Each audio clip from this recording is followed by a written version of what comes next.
I'm waiting for Alyshia to join. Hi, Alyshia. How are you? Hi, I'm good, thank you. How are you? Good. Thank you so much for finding the time to meet. This is so exciting. Yes, I'm really excited. Oh, Thank you so much for having me. excellent. Okay, well, why don't we get started? So I am going to introduce myself and you as well.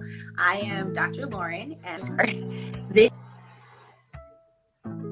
is Think Dyslexia. And so I am a special educator. I've been a special educator for about a decade. And I have worked in the dyslexia community for quite some time.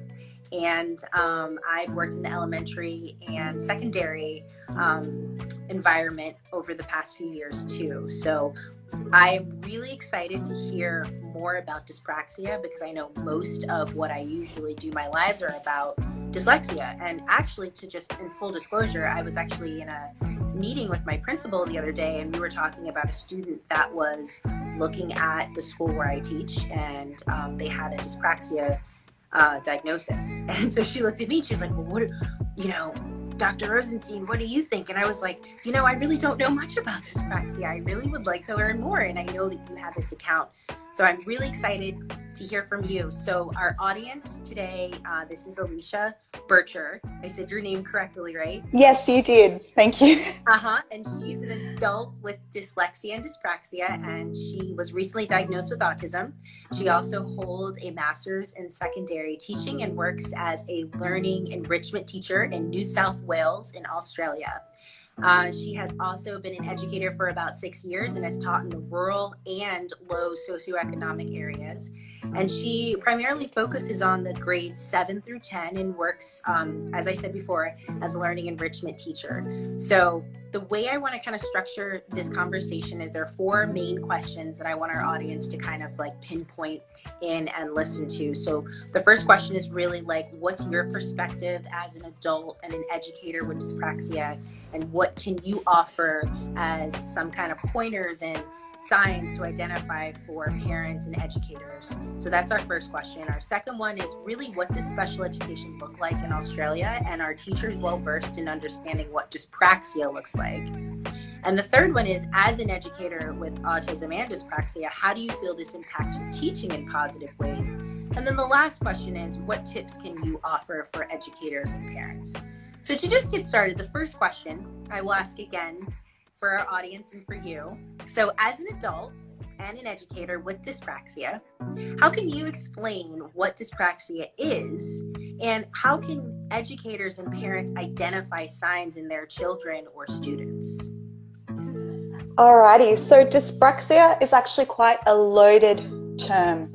I'll go into that a little bit later, but simply put, dyspraxia refers to difficulties with movement. So that includes challenges with fine motor skills, like drawing or writing, gross motor skills, so they're your big movements like catching or kicking a ball, motor planning, which is organizing all the little pieces that make up a larger movement, and coordination. Okay. So it's actually not a new term. It's been around for decades. But it's really important to note that in many countries, the term is actually being phased out. Interesting. Yeah. And that's creating a buzz. Couple of issues. Yeah. And the reason why it's being phased out is because dyspraxia doesn't have a set definition, and it isn't internationally recognized as an official diagnosis. Right. Okay. Yeah. So in the UK, dyspraxia is often used as like an umbrella term to describe other difficulties beyond motor skills, like also including things like speech, problems with social skills, and particularly attention. It's really important to note that a lot of people with ADHD, 50% of people with ADHD, actually meet the diagnostic criteria for DCD, which is the formal diagnosis. Interesting. Yeah. Developmental coordination disorder is the official diagnosis for motor skills challenges. Okay. And how we see that in kids are problems with posture, motor learning, and sensory motor coordination. Okay. So that's everything that we do is kind of influenced by sensory input. Yes. And for dyspraxic children and adults, that's somewhat impaired. So it's a very common and lifelong neurodevelopmental disorder, and it actually affects around 5% of people. Wow. Yeah, so that means that in a normal mainstream classroom, you have at least one dyspraxic child, and it's quite likely that that child is undiagnosed and therefore unsupported. So it's also important to know that dyspraxia, DCD, is not the same in all people. Some people may only have problems with their fine motor skills, like drawing, writing. Some might have trouble with their gross motor skills, like playing certain sports, dancing. Yes. Yeah, absolutely. And some kids kind of have a combination of both. It also co-occurs with other forms of neurodiversity, especially ADHD, as I mentioned before, and dyslexia. It's really uncommon for kids with DCD or dyspraxia not to have another condition. And I know we were talking earlier about some kids having problems with speech. Yes. So some children with DCD have problems coordinating the movements required to produce clear speech. So you may have heard some professionals use the term verbal dyspraxia. Okay. Speech language pathologists actually use the term CAS, which I'm sure you would have heard before. That is childhood apraxia of speech. So they're basically the same thing. And in the DSM-5, it's verbal dyspraxia is another name for speech sound disorder. Oh, wow. I'm seriously learning so much right now. Sorry, I feel like I've overloaded you. This is so much amazing information, and I will follow up actually with some follow-up questions, because I'm learning. This is great. That's awesome. I'll talk a little bit about signs in children and your students. So when we're talking about children, let's go to infants. So really big one are delays in reaching important developmental milestones. Right. So that's the biggest one. My younger sister began to walk before me, and that's when people realized something was wrong. So these children might take longer than expected to crawl or walk. They may also have problems sitting up on their own, and that's due to weak muscle tone. Right. And they also might have some unusual body positions and postures during that first year. Okay. These kids also have problems playing with toys that require good coordination, like stacking blocks on top of each other. Okay. They can also be quite messy eaters, like missing their mouths with cutlery, like more so than their neurotypical peers. Yeah. Okay. For our older kids, so our elementary or primary kids, they're kids who have problems with hopping, jumping, running, catching a ball, kicking a ball. And these kids over time actually avoid joining in with their peers because they are acutely aware. Yeah, they know that they're not performing as well as their peers. Sure. That said, there are kids with DCD who are very, very sporty, and their problems are only fine motor. Some of these kids have problems walking up and down stairs. So I've seen a kid do this, and I used to do it. So I used to go one step at a time. So 1 foot down, next foot, 1 foot down, next foot. And it took double the time. I just fully learn how. I have to comment. It reminds me. So I have a 3-year-old. I have 2 daughters, but my youngest is 3. And when we do her developmental questions, some of them as a special educator I don't get. That's actually one of the questions. It's like, that's fantastic. Yeah, it's like, does your child walk? And they have a visual too. Like, do they do that, or is it, And I don't want to use the word normal, because I know that's not a comfortable term for some. Or we could use typical. Typical. Right. And so Yes. but this is really, I'm thinking as a special educator about all the students that I've worked with over the last 10 years. And I'm like, wow, I can really kind of see some of that social, I can see how some of this can impact social things. And oh, it is huge.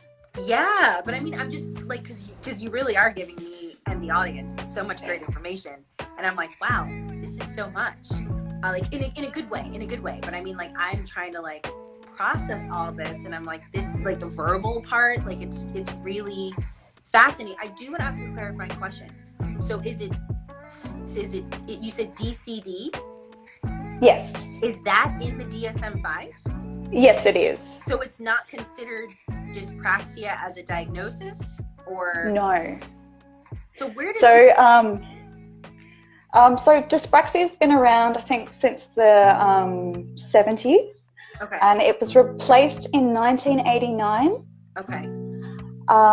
So a group of people all came together to discuss the terminology, because the word dyspraxia isn't just a neurodevelopmental disorder. People in medical fields use it to refer to problems that people may experience after a stroke.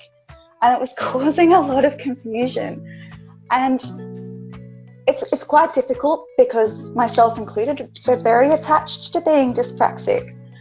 And so it is creating a lot of confusion and difficulties. And a lot of people aren't happy with the term DCD because they feel it doesn't properly give you a picture of the whole thing. Right. I mean, just it's very convoluted. Yeah. So I want to ask you this, because I know that I want to make sure our audience is getting good information, but I also want to make sure maybe we could do another live too, but I like more on the details of this, but I want to actually delve in.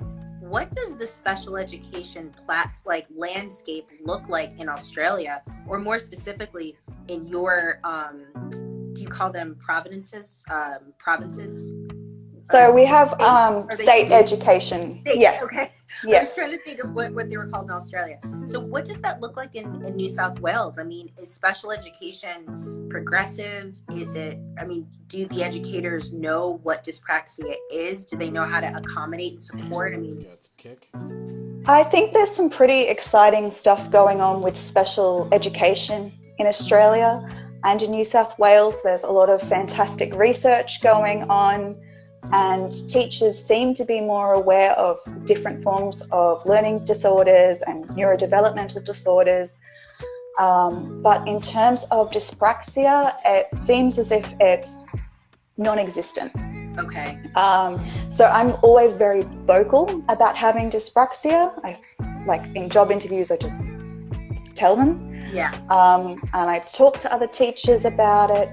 But in my past schools, no one really knew what it was, and the kids weren't very well supported with it.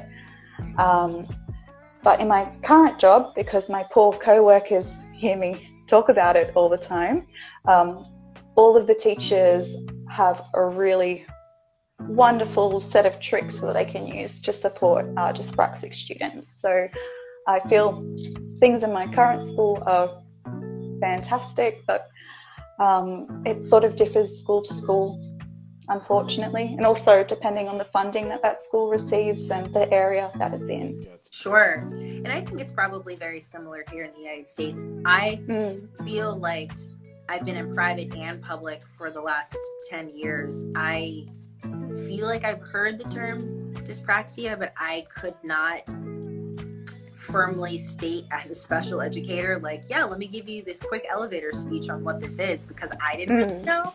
And I think, me being very adventurous and, really wanting to understand and perspective take, I was like, I really need to do more research on this, because I do feel like there are some teachers that get further in their career and they're like, this is how I've always done it. Oh, this is like this. I don't need to explore. I don't need to do this. And like, for me, I'm like, but everything is always evolving and changing. And there's new research, there's new data.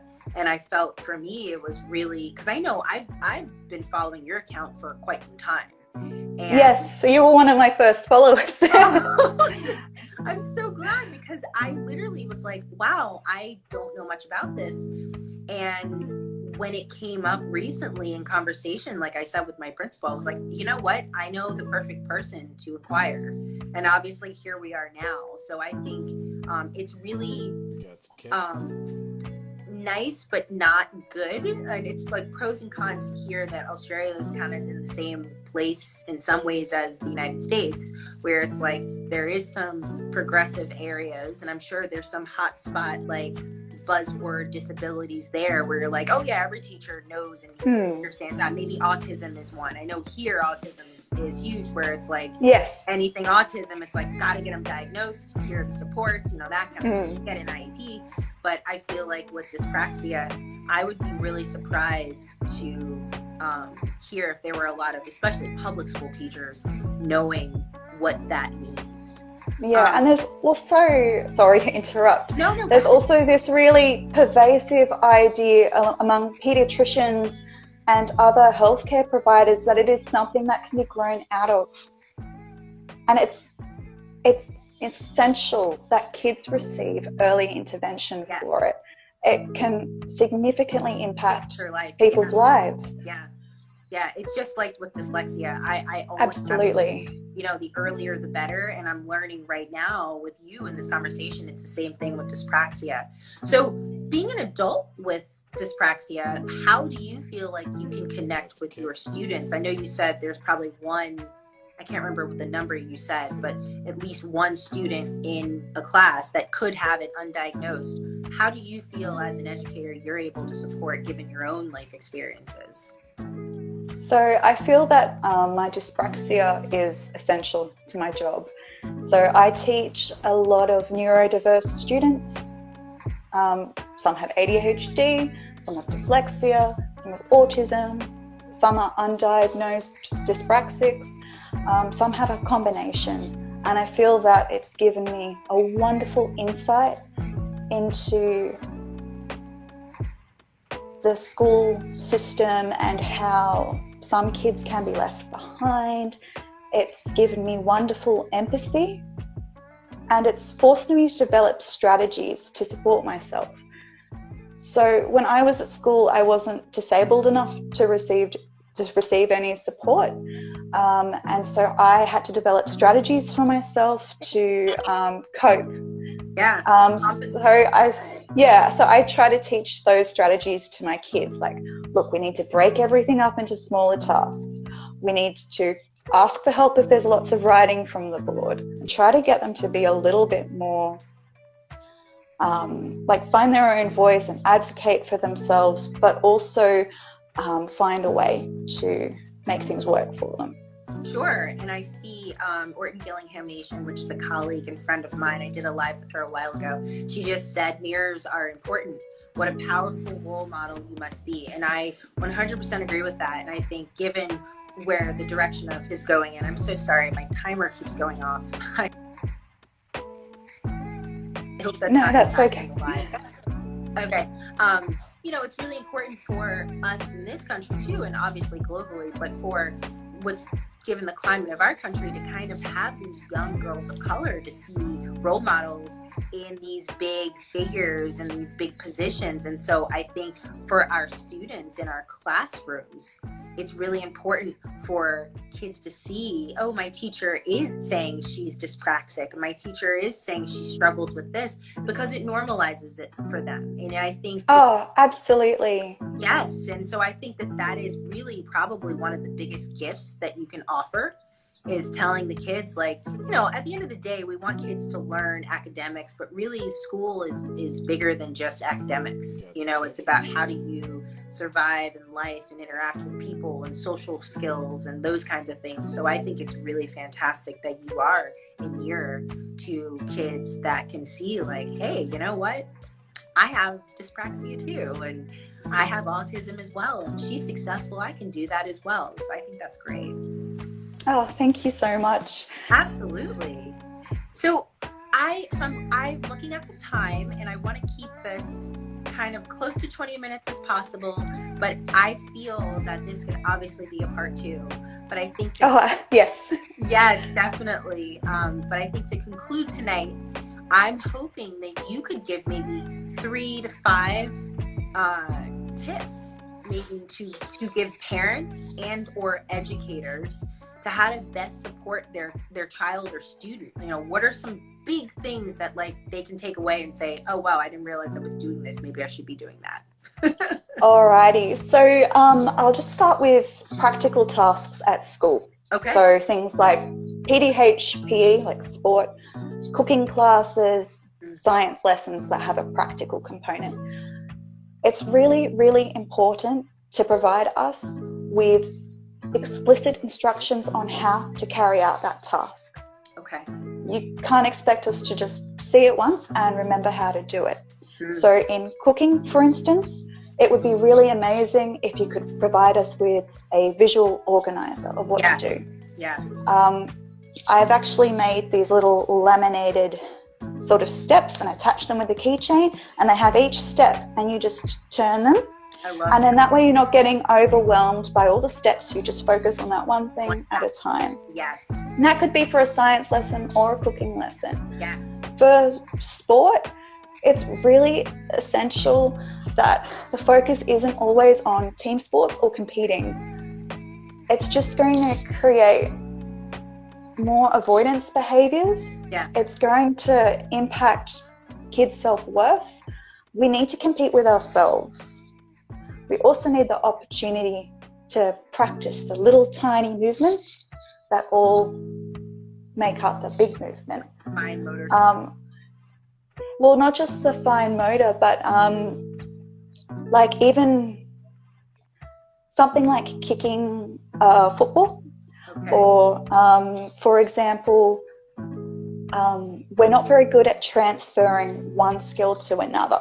So, for instance, we could hit a tennis ball with a racket, and we've practiced that, and we're really good at that, and then we go to hit a baseball with a baseball bat, and we can't do it. We can't transfer it. We need to be explicitly taught how to do it in each situation. Yes. And with that, we need a lot of patience and a lot of time. Yes. Yes. This is making so much sense now, hearing this from this perspective. Yes. And it's not like we don't want to do it. We're not lazy and we're not disinterested. We do want to be involved with our peers. We want to learn. But it just, someone's just commented, team sports ruined my self-esteem. I saw that. It's terrible. Yeah. Yeah. So doing something individually and competing with yourself is so important, like weightlifting, other skills-based things like maybe a circuit, something like that, something you can do on your own is incredible. With regards to handwriting, this is a really big one. Younger learners really need a lot of practice. Please just don't give them an iPad and their finger. Please give them like a large crayon, big markers, and build it up. Large pens, large pencils, even like pen pencil grips really help quite a lot. Having desks that are at an angle really help too, because we have poor core strength, and having it on an angle, having our work on an angle really does help. Grid paper to write on is really helpful too, because it helps us with spacing and our letter formation. And then also using like a multisensory approach, like using Play-Doh to mold letters, or writing with like shaving cream and stuff like that is really helpful too for getting those shapes. And then older learners might actually benefit from assistive technology, like using voice to text. They like a scribe for exams is also really, really helpful. And even getting kids to respond in an alternate way, like making a video instead of writing an essay.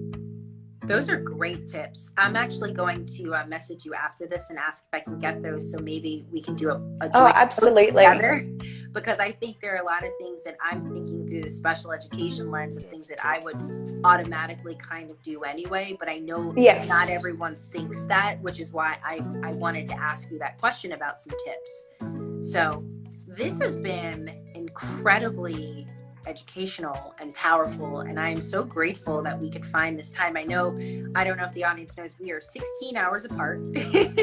So it is 8 p.m. here on the East Coast of the United States, and you are in New South Wales, and it's 12:30 in the yes, morning. and it's about 38 degrees Celsius. It's so hot. Oh, right, because you're, yes, it's summertime for you, right? Yes. Right. So that's amazing. So I don't know the temperature here right now. I think it's maybe 40 something, but we're in Fahrenheit. So I don't know what that would be Celsius, but it's chilly here, and it's January. And I think there were some snow flurries the other day. But, oh, fantastic. Yes.